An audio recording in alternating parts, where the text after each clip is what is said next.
안녕하세요. 전남대학교 학생 여러분. 저는 이번에 그린데이즈 방구석 노래방의 진행을 맡은 이유찬이라고 합니다. 오늘은 비밀의 화원 불러주신 사연자분 만나 뵀는데요. 간단한 인터뷰에 앞서서 자기소개 좀 부탁드려도 될까요? 네, 안녕하세요. 전남대학교 영어영문학과에 재학 중인 배정인입니다. 요즘 MBTI로 많이들 자기소개 하시는데요. 저의 MBTI는 INTJ이고 사회생활을 쉽게 할 수 없는 MBTI입니다. 왜냐하면 전 세계 인구의 2%가량 밖에 안 된다고 들어가지고요. 그래서인지 저는 항상 조금 남들과 어울리는데 좀 어려움을 겪지만 그래도 사회에 융화돼서 잘 적응하려고 노력하고 있습니다. 사회적으로 되게 노력을 하시는 분이에요. 저는 INFP인데 노력은 안 하거든요. 그럼 혹시 이번에 신청해 주셨는데 평소에 노래는 즐겨 하시는 편이신가요? 즐겨 듣는데 하는 편은 아니에요. 근데 이제 친구들하고 이제 술 마시고 놀면은 노래방 가면 또 열심히 잘 부르는 편입니다. 혹시 그럼 즐겨 듣는다 하셨는데 보통 어떤 장르의 음악을 많이 들으시나요? 저희 노래방 애창곡 아마도 그건이라는 노래인데 그거를 즐겨 듣기도 하고요. 애창곡이 아마도 그건이라고 하셨는데 네네. 이번에 노래 사연은 비밀의 학원으로 신청하셨잖아요. 네네. 혹시 그 노래를 선정하게 된 이유가 있을까요? 아마도 그건 항상 즐겨 듣고 즐겨 부르는 거지만 이제 오늘 오늘 여기에 나와서는 좀 특별한 곡을 소개하고 싶었어요. 그리고 이제 막 가을이 오는 시점이기에 저는 비밀의 화원을 가을마다 듣거든요. 그래서 가을이기 때문에 비밀의 화원을 선택했습니다. 혹시 그러면은 비밀의 학원을 선택하셨는데 그 곡을 선택한 주제는 뭔가요? 어, 이 곡의 주제는 가수 이상은님께서 우울증에 걸린 친구를 위해서 만든 곡이에요. 노랫말들이 굉장히 위로가 되고 예쁜 말들인데요. 어, 제가 우울할 때마다 이 노래를 듣고 힘이 되기도 했어요. 혹시 그러면은 이런 질문 드려도 괜찮을지 모르겠는데 혹시 어떤 힘든 일이 있었는지 말해 주실 수 있나요? 비밀의 화원을 꽤 오래 전부터 들어왔는데요. 제가 그 곡을 통해서 가장 위로를 받았을 때는 작년 가을이에요. 작년 9월부터 12월까지 김대중 컨벤션 센터 인턴이라기보다 현장 실습을 했는데요. 현장 실습이라 하면은 대학교 내에서 일선 학점을 받고 이제 기업에 이제 직업 체험 같은 걸 해보는 거예요. 네네네. 네, 근데 그런 이제 것도 해봐야 되는데. 네. 그런 거기서 현장 실습생에게 강의료 50만 원 자기들이 금요일마다 2시간씩 강의를 해줄 테니 50만 원을 달라고 하더라고요. 근데 이제 그 강의가 다른 대학생들도 들을 수 있는 강의였는데 광주 평생교육진흥원에서 다른 대학생들은 이제 다 금액을 지원해 주는데 강의료를 현장 실습생은 그냥 무조건 50만 원을 내야 한대요. 지원도 못 받고. 저희는 분명 대학교 재학생이고 재학 증명서도 출력이 되잖아요. 네, 그렇죠.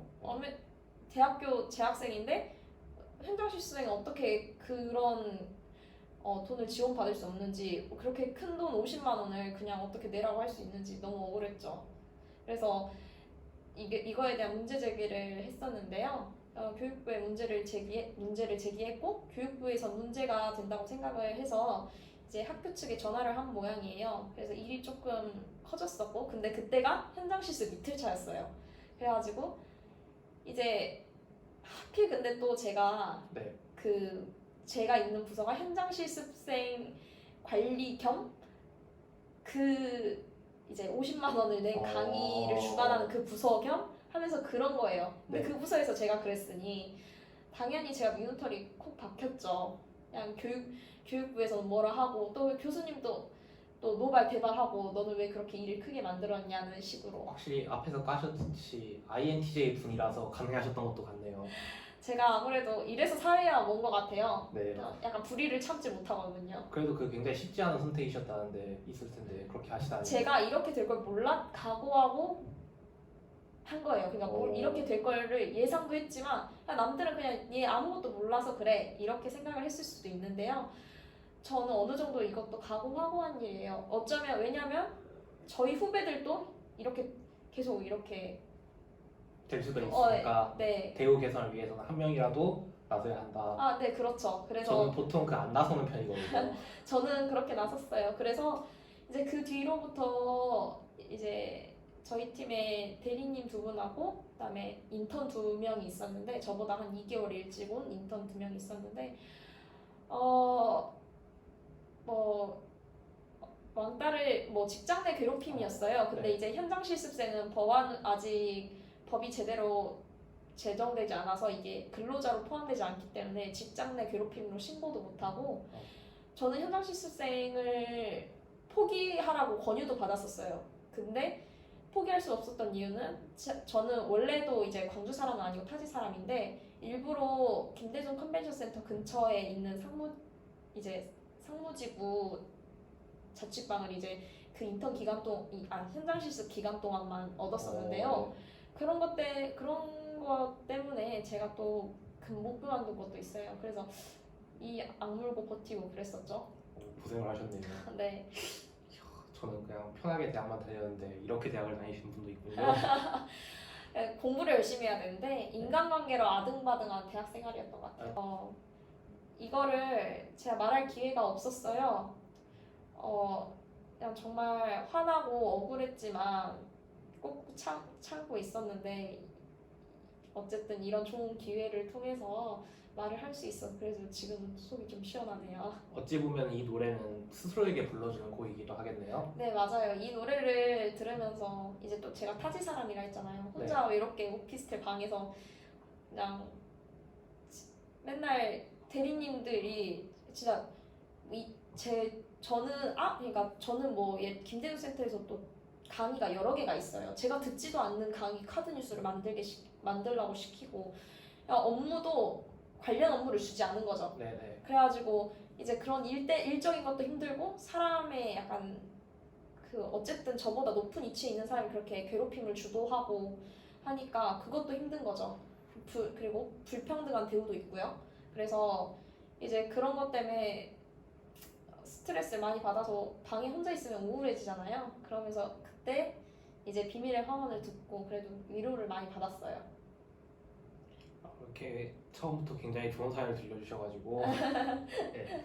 아무래도 이걸 보시는 분들도 많이 들으면은 뭔가 할까 말까 행동을 망설이던 분들도 용기를 얻을 수 있을 만한 사연인 것 같네요. 혹시 마지막으로 이제 저희 프로그램 공식 질문인데 네. 배정인 씨에게 비밀이란?